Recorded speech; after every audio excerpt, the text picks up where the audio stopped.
શંકરસિંહ વાઘેલા ઉર્ફે બાપુ આમ તો 1996ના ઓક્ટોબર મહિનામાં મુખ્યમંત્રી બન્યા, પરંતુ મુખ્યમંત્રી બનવાના પ્રયાસો તેઓએ ઘણા વહેલા આરંભી દીધા હતા। 1995માં જ્યારે ભાજપ સત્તા પર આવી ત્યારે મુખ્યમંત્રી બન્યા કેશુભાઈ પટેલ। તે વખતે શંકરસિંહ વાઘેલાએ 6 મહિનામાં જ સત્તા પરિવર્તન કરવાના પ્રયાસો હાથ ધર્યા હતા। એ વસ્તુ અલગ હતી કે તેઓ તે વખતે મુખ્યમંત્રી ન બની શક્યા, પરંતુ મુખ્યમંત્રી બનવાની મનસા તેઓની જરૂર પ્રગટ થઈ ગઈ। ખજૂરિયા કાંડ સર્જાયાના 1 વર્ષ બાદ રાજ્યના 12મા મુખ્યમંત્રી બન્યા શંકરસિંહ વાઘેલા। શંકરસિંહ વાઘેલાની મુખ્યમંત્રી બનવાની કહાની ખૂબ જ રોચક રહી છે। 1995માં કેશુભાઈ પટેલની ભાજપ સરકારમાં પોતાના પક્ષમાં જ ખજૂરિયા કાંડ કરીને બળવો કર્યો અને ભાજપે સત્તા જાળવવા નેતૃત્વ પરિવર્તન કર્યું। ત્યારે શંકરસિંહ વાઘેલાએ પોતે મુખ્યમંત્રી થવા માટે ખૂબ જ પ્રયાસો કર્યા, પરંતુ તેઓ થઈ ન શક્યા। મુખ્યમંત્રી થવા માટે પોતે પક્ષમાં બળવો કર્યાને 1 વર્ષ બાદ શંકરસિંહ વાઘેલાના હાથમાં રાજ્યના મુખ્યમંત્રી થવાની તક મળી, જેમાં તેમને સાથ મળ્યો તત્કાલીન કેન્દ્ર સરકાર યુનાઇટેડ ફ્રન્ટ સરકારનો। 1996માં સુરેશ મહેતાની સરકાર સામે પક્ષ અને પક્ષની બહારથી અનેક પડકારો હતા। સુરેશ મહેતાની સરકાર ક્યારે પડી જાય તે બાબતે સૌ કોઈ રાહ જોતા હતા। 1996ના સપ્ટેમ્બર માસમાં સુરેશ મહેતાની સરકાર સામે અનેક પડકારો આવ્યા। વિધાનસભા ગૃહમાં પણ ઘોંઘાટ અને ધમાલના ભરવા દ્રશ્યો સર્જાયા હતા, એટલે સુધી કે વિધાનસભા અધ્યક્ષ, મુખ્યમંત્રી અને વિધાનસભા સચિવ ઉપર પિન, કુશો અને માઇક ફેંકાયા। આવા કપરા સમયમાં પણ સુરેશ મહેતાએ 92 વિરુદ્ધ 0 મતે વિશ્વાસનો મત જીત્યો અને તેના 24 કલાકમાં જ કેન્દ્રની યુનાઇટેડ ફ્રન્ટ સરકારે અચાનક જ સુરેશ મહેતાની સરકારને નિષ્ક્રિય બનાવી રાજ્યમાં રાષ્ટ્રપતિ શાસન લાદ્યું। કેન્દ્ર સરકારનું આ પગલું અન્યાયી હતું, જેની સર્વત્ર ટીકા થઈ હતી। એ સમયે એવી પણ ચર્ચા ચાલી હતી કે કેન્દ્રની યુનાઇટેડ ફ્રન્ટ સરકારે રાજ્યમાં રાષ્ટ્રપતિ શાસન નાખી ભાજપના બળવાખોર નેતા શંકરસિંહ વાઘેલાને પોતાના તરફી ધારાસભ્યોને સંગઠિત કરવા માટેનો સમય આપ્યો। રાજ્યમાં રાષ્ટ્રપતિ શાસન આવતા શંકરસિંહ વાઘેલાએ પોતે સત્તા હાંસલ કરવા માટે તમામ પ્રયાસો શરૂ કરી દીધા અને તેમને સત્તા પણ મળી। 1 મહિના અને 3 દિવસના રાષ્ટ્રપતિ શાસન બાદ શંકરસિંહ વાઘેલા રાજ્યના 12મા મુખ્યમંત્રી બન્યા। શંકરસિંહજી એમ કહી શકાય કે જ્યારે ભાજપની સ્થાપના થઈ અને ગુજરાતમાં 1980માં ત્યારે પ્રથમ ભાજપના ગુજરાતના પ્રદેશ પ્રમુખ તરીકે કેશુભાઈ પટેલ હતા અને એમની 3 વર્ષની મુદત પૂરી થઈ ત્યાર પછી ખરેખર શંકરસિંહજીને ગુજરાતના પ્રદેશ પ્રમુખ બનાવવાની જરૂર હતી અને જો શંકરસિંહજીને પ્રદેશ પ્રમુખ ત્યારે બનાવ્યા હોત તો ગુજરાત ભાજપ, મારું તો એ ત્યાં સુધી માનવું છે કે 10 વર્ષ વહેલું શાસનમાં આવી શક્યું હોત। એટલા માટે કે કેશુભાઈ અને શંકરસિંહજી બેની જોડી એટલે અજબ ગજબની જોડી હતી। બંને સંગઠન અંગેના ચૂંટણીમાં ટિકિટો આપવાની બાબતમાં તમામ નિર્ણયો બે ભેગા થઈને કરતા અને ભેગા થઈને કરતા એટલે એવા નિર્ણયો કરતા એમ કહી શકાય કે સામે કોંગ્રેસ કે ચીમનભાઈનો પક્ષ હતો એને પણ મુશ્કેલીમાં મૂકી શકે એવા નિર્ણયો કરતા। ખરેખર શંકરસિંહજીને કેશુભાઈ જ્યારે પ્રદેશ પ્રમુખ હતા અને એમની મુદત પૂરી થઈ 1983માં ત્યારે એને બનાવ્યા હોત તો ભાજપ 10 વર્ષ વહેલું શાસનમાં ગુજરાતમાં આવી શક્યું હોત। શંકરસિંહ વાઘેલા ગુજરાતની રાજનીતિના મહત્વના નેતા ગણાય છે। શંકરસિંહ વાઘેલાની રાજનીતિના પણ અનેક રંગ છે, જેમાં તેઓ પક્ષમાં રહીને બળવો કરવો અને સત્તા માટે પડકારો ઊભા કરવા અને સાથે જ પક્ષને મહેનતથી ઊભો કરવો। શંકરસિંહ વાઘેલાની રાજકીય સફર પણ ખૂબ જ રોમાંચિત રહી છે, જેમાં તેમના પ્રયાસોથી તેમણે રાજ્યના રાજકારણને પ્રભાવિત કર્યું અને સાથે જ રાજ્યની રાજનીતિથી તેઓ પોતે પણ પ્રભાવિત થયા। આજે 77 વર્ષીય શંકરસિંહ વાઘેલા વિધાનસભામાં વિરોધ પક્ષના નેતા તરીકે સક્રિય ભૂમિકા ભજવી રહ્યા છે। શંકરસિંહ વાઘેલા બાપુના હુલામણા નામથી જાણીતા છે। શંકરસિંહ બાપુ મૂળ આરએસએસના કાર્યકર હતા, બાદમાં તેઓ ભાજપના અગ્રણી બન્યા અને હવે શંકરસિંહ બાપુ કોંગ્રેસ પક્ષના આગેવાન છે, વિધાનસભામાં વિરોધ પક્ષના નેતા છે। શંકરસિંહ વાઘેલાએ સત્તા માટે રાષ્ટ્રીય જનતા પાર્ટી નામનો પ્રાદેશિક પક્ષ બનાવ્યો હતો અને તેના જ થકી તેમણે અને દિલીપ પરીખે રાજ્યમાં શાસન પણ કરેલું। બાપુ પરિસ્થિતિનો શિકાર બને છે કેટલીક વાર અને 1995માં જે થયું એ સંજોગો એવા પેદા થયા કે એને કરવું પડ્યું, મજબૂરીથી કરવું પડ્યું. તો એનો સાક્ષી શું કે એમણે ન કર્યું હોત. પણ એટલા બધા પરિબળો ભેગા થયા કે જેને કારણે છેવટે બીજા લોકોએ એને ધક્કો માર્યો કે આગળ વધો. ત્યારે આગળ વધ્યા હતા અને એમાંથી એને આ નવું રાજકારણની શરૂઆત કરી. નહીં તો ભારતીય જનતા પાર્ટી, રાષ્ટ્રીય સ્વયંસેવક સંઘ બધી જગ્યાએ એ કમિટેડ હતા. વર્ષ 1940ની 21 જુલાઈના રોજ જન્મેલા શંકરસિંહ વાઘેલાની રાજકીય યાત્રા અનેક પક્ષોમાંથી પસાર થઈ છે. રાજપૂત કુટુંબમાં જન્મેલા શંકરસિંહ વાઘેલાનું વતન ગાંધીનગર પાસે આવેલ વાસણ ગામ છે. શંકરસિંહ વાઘેલા MA સુધીનો અભ્યાસ કરી જાહેર જીવનમાં સક્રિય થયા. શંકરસિંહ વાઘેલાએ પોતાની રાજકીય સફર જનસંઘથી આરંભેલી. જનસંઘ બાદ જનતા પાર્ટી અને ત્યારબાદ તેઓ ભાજપની સાથે લાંબો સમય રહ્યા. 1996ના વર્ષમાં કેશુભાઈ પટેલની સામે બળવો કરીને તેઓ ભાજપથી છેડો ફાડી પોતાનો રાજકીય પક્ષ રાષ્ટ્રીય જનતા પાર્ટી એટલે કે રાજપાની રચના કરી. શંકરસિંહ વાઘેલા રાજ્યના 12મા મુખ્યમંત્રી હતા, જેમણે 23 ઓક્ટોબર 1996 થી 27 ઓક્ટોબર 1997 સુધી રાજ કર્યો. શંકરસિંહ વાઘેલાએ પોતાની રાજપા પાર્ટીને કોંગ્રેસમાં જોડાયા ત્યારે કોંગ્રેસમાં વિસર્જિત કરી નાખી. શંકરસિંહ વાઘેલાએ રાજ્યના વિધાનસભાની સાથે લોકસભામાં પણ બાજી મારી છે. શંકરસિંહ વાઘેલા 6ઠી, 9મી, 10મી, 13મી અને 14મી લોકસભામાં સાંસદ તરીકેની ભૂમિકા ભજવી છે. શંકરસિંહ વાઘેલા વર્ષ 1984 થી 1989 સુધી રાજ્યસભાના સાંસદ પણ રહી ચૂક્યા છે. વર્ષ 2004 થી 2009 સુધી તેઓ મનમોહનસિંહની સરકારમાં શંકરસિંહ વાઘેલા કેન્દ્રીય કાપડ મંત્રી હતા. હાલ તેઓ કપડવંજ વિધાનસભા મતક્ષેત્રથી ચૂંટાઈને ધારાસભ્ય છે અને વિધાનસભામાં કોંગ્રેસ તરફથી વિરોધ પક્ષના નેતા છે. રાજ્યના 12મા મુખ્યમંત્રી તરીકે શંકરસિંહ વાઘેલાની શપથવિધિ 23મી ઓક્ટોબર 1996ના રોજ યોજાઈ હતી અને આ જ દિવસે તેમના પ્રધાનમંડળની પણ રચના કરવામાં આવી.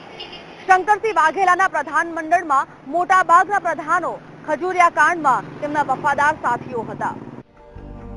રાજ્યમાં શંકરસિંહ વાઘેલા પાસે સત્તા આવીને મુખ્યમંત્રી થયા ત્યારે તેમની ઉંમર 56 વર્ષની હતી. શંકરસિંહ વાઘેલા મુખ્યમંત્રી બન્યા તે પહેલા તેઓ લોકસભા અને રાજ્યસભાના સાંસદ તરીકે રહી ચૂક્યા હતા. આથી શંકરસિંહ વાઘેલાને સંસદીય પ્રણાલી અને વહીવટનો સારો અનુભવ રહ્યો હતો. શંકરસિંહ વાઘેલાનું મંત્રીમંડળ જમ્બો મંત્રીમંડળ હતું.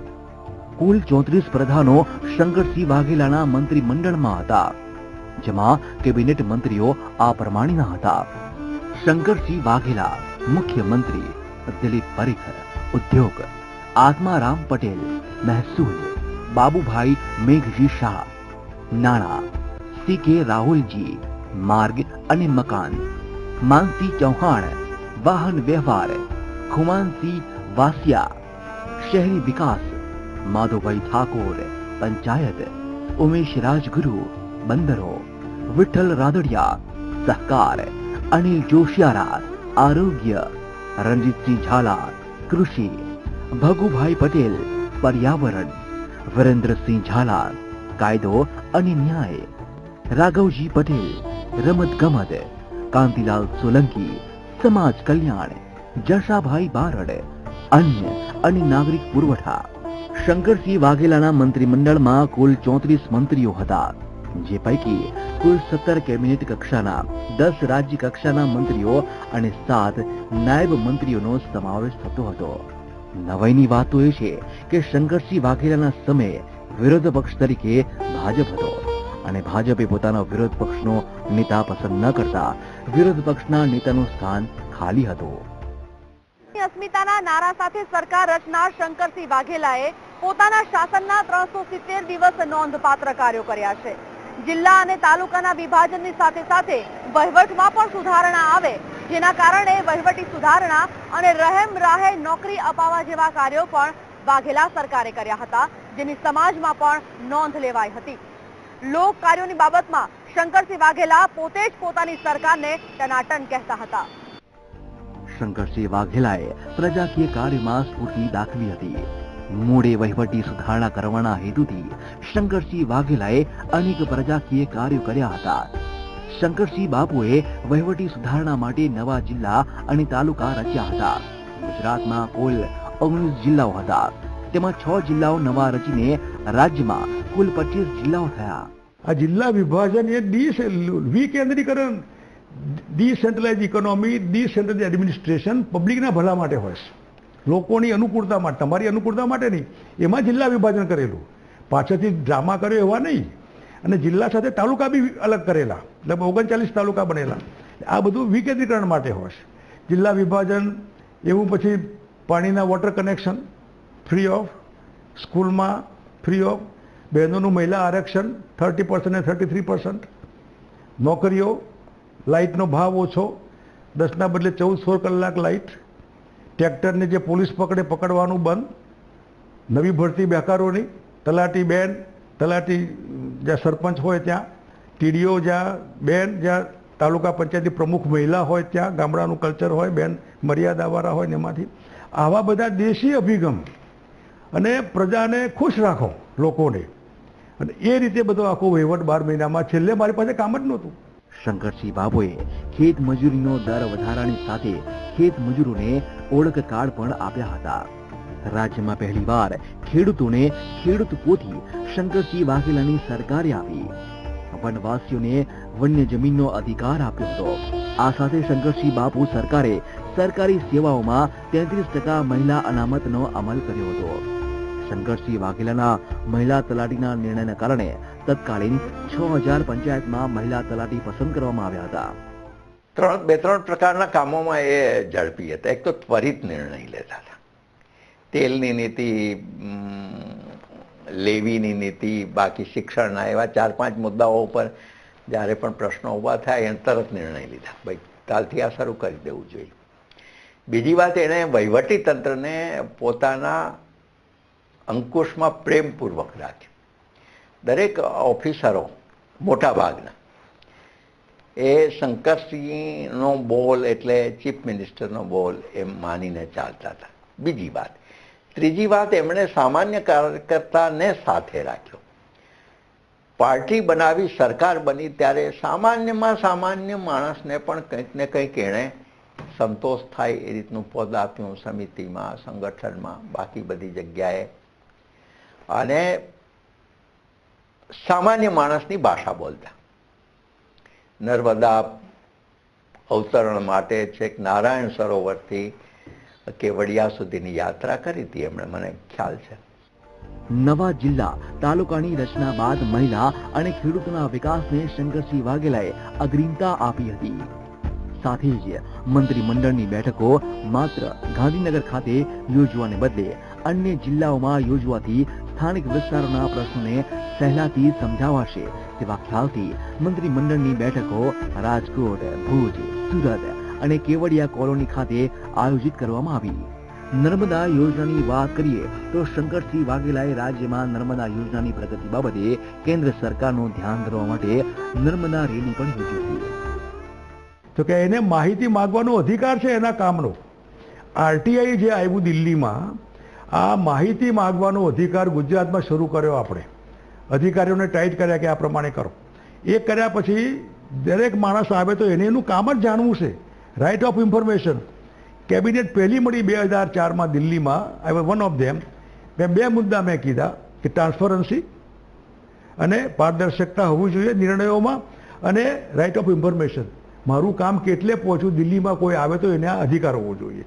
એમાંથી આરટીઆઈનો આવો ઉપયોગ દુરુપયોગ થશે આપણને ખબર નહીં, પણ આરટીઆઈ અને ટ્રાન્સપરન્સી 2 મુદ્દા આપણે મૂકેલા હતા on behalf of the experience of the Gujarat state. Shankarsinh વાઘેલાને વિવાદ સાથે કરીબીનો નાતો રહ્યો છે. શંકરસિંહ બાપુ જો કંઈક કરે તો પણ વિવાદ થાય, અને જો કંઈક ન કરે તો પણ વિવાદ થાય. સત્તાના રાજકારણમાં શંકરસિંહ વાઘેલાએ અનેક વિવાદ સર્જ્યા છે, તો ક્યારેક અનેક વિવાદોના કારણે તેઓએ પણ ભોગ બનવું પડ્યું છે. શંકરસિંહ વાઘેલા સાથે જો રાજકીય રીતે જોઈએ તો સૌથી મોટો વિવાદ કેશુભાઈ સરકારમાં ખજુરાહો કાંડ રહ્યો છે.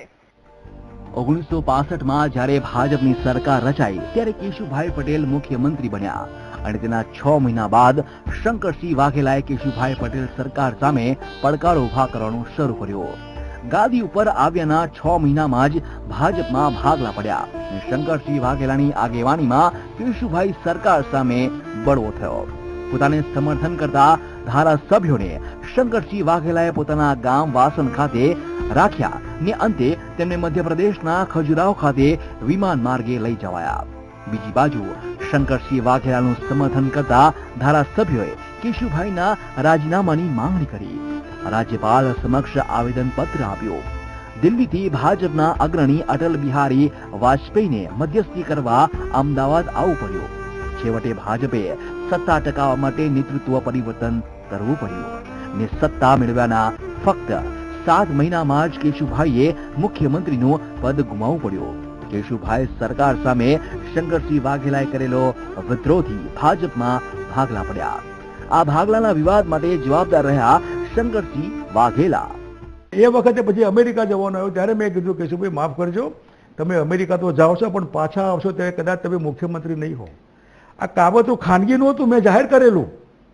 મને કહે મેં કીધું તમે પાછા આવશો તો મુખ્યમંત્રી નહીં હોય કેશુભાઈ, તમે જાઓ અમેરિકા, વાંધો નહીં. તમારે નરેન્દ્રભાઈને કઈ પ્રોબ્લેમ છે નક્કી તમારે કરવાનું છે, મારે કોને પ્રોબ્લેમ છે. મારો પ્રોબ્લેમ પર્સનલ વ્યક્તિગત ન હોય, મારો પ્રોબ્લેમ પાર્ટીનો અને પબ્લિકનો હોય. પબ્લિક જો સુખી ન થાય, પબ્લિક માટે જો રાજ લીધું હોય ને પબ્લિક જો ઉછીની દૂરની થઈ ગઈ હોય, અમે બધા થર્ડ પાર્ટી બની ગયા હોય, ત્રાહિત માણસો, આઈ એમ સોરી. અને એમ કહીને પછી કર્યું અને બધા ધારાસભ્યોએ કીધું કોઈ પણ હિસાબે આ સરકાર ન રહેવી છે. શંકરસિંહ વાઘેલાની રાધનપુર બેઠક ઉપરથી પેટા ચૂંટણીમાં પણ અનેક રાજકીય રમતો રમાઈ હતી. તે સમયે શંકરસિંહ વાઘેલા રાધનપુરની પેટા ચૂંટણી જીતી ન શકે એ માટે ભાજપ અને કોંગ્રેસે પોતપોતાની રીતે પ્રયાસ કર્યા હતા. કહેવાય છે કે ભાજપે અનેક સાધુ સંતોને પણ શંકરસિંહ વાઘેલા વિરુદ્ધ પ્રચાર કરવા ઉતાર્યા હતા. તો બાપુના રાજસભામાં પણ ભાંગફોડ કરવા માટેના પ્રયાસો થયા હતા. શંકરસિંહ વાઘેલાએ પણ રાજકીય કાવાદાવા અને રમતો સામે હાર સ્વીકારી નહોતી અને રાધનપુરની પેટા ચૂંટણી જીતી હતી. શંકરસિંહ વાઘેલાને પોતાના શાસન દરમિયાન સતત કોંગ્રેસ સાથે ખટરાગ ચાલતો રહ્યો. શંકરસિંહ વાઘેલાની રાજપા સરકારને કોંગ્રેસનો બહારથી ટેકો હતો, એટલે શંકરસિંહ વાઘેલાને કોંગ્રેસની ટીકા સાંભળવી પડતી. વિશેષ તો શંકરસિંહ વાઘેલા પોતે જે નિર્ણય લેતા હતા તે નિર્ણયો બાબતે કોંગ્રેસી આગેવાન અમરસિંહ ચૌધરીને સતત વાંધો રહેતો. શંકરસિંહ વાઘેલાએ જ્યારે વહીવટની સરળતા માટે જિલ્લાઓ અને તાલુકાના વિભાજનનો નિર્ણય કર્યો ત્યારે શંકરસિંહ વાઘેલા અને અમરસિંહ ચૌધરી વચ્ચે ગજગરાહ થયેલો. એક સમયે શંકરસિંહ વાઘેલાએ કોંગ્રેસને નવા જિલ્લા અને તાલુકા નિર્માણ બાબતે ટસના મસ થશે નહીં તેમ મક્કમતાપૂર્વક જણાવીને પોતે કોંગ્રેસ જો ટેકો પાછો ખેંચવા માંગતા હોય તો ટેકો પાછો ખેંચી લે તેવી જાહેરાત કરી હતી. કેશુભાઈએ જ્યારથી મુખ્યમંત્રી પદનો કાર્યભાર સંભાળ્યો ત્યારથી તેમના વિરુદ્ધ જૂથબંધી શરૂ થઈ ગઈ અને કાવા દાવાનો આરંભ થયો. કેશુભાઈએ પણ તમામ વિરોધોની આંધીને નજરઅંદાજ કરી, જેના કારણે 2 વખત તેઓને સત્તા ગુમાવવાનો વારો આવ્યો. કેશુભાઈ પટેલની રાજકીય કારકિર્દીમાં ખજુરિયા કાંડનો મોટો પ્રભાવ રહ્યો. 1995ની 14મી માર્ચના રોજ પહેલીવાર મુખ્યમંત્રીનો હોદ્દો ગ્રહણ કરનાર કેશુભાઈને સત્તા સંભાળતા જ તેમના જ પક્ષની અંદરથી પડકારો આવવા લાગ્યા. કેશુભાઈ પટેલની જેમ આરએસએસના મૂળ શંકરસિંહ વાઘેલાને પણ મુખ્યમંત્રી બનવાની મહેચ્છા હતી. અટલ બિહારી વાજપેયીની સત્તા મળી ત્યારે કેશુભાઈ પટેલ અને પક્ષને ચેતવ્યા હતા કે મતદારોએ તેમની ફરજ બજાવી લીધી. હવે પડકાર ઝીલવાનું કામ તમારું છે. लोग खुश होते हैं तो छप्पर फाड़ देते हैं और नाराज होते हैं तो झाड़ू लगाकर वापस लेते हैं. सरकार मुख्यमंत्रीની આસપાસ જ કેન્દ્રિત થવા લાગી. પ્રજાના કાર્ય પર અસર થવા લાગી.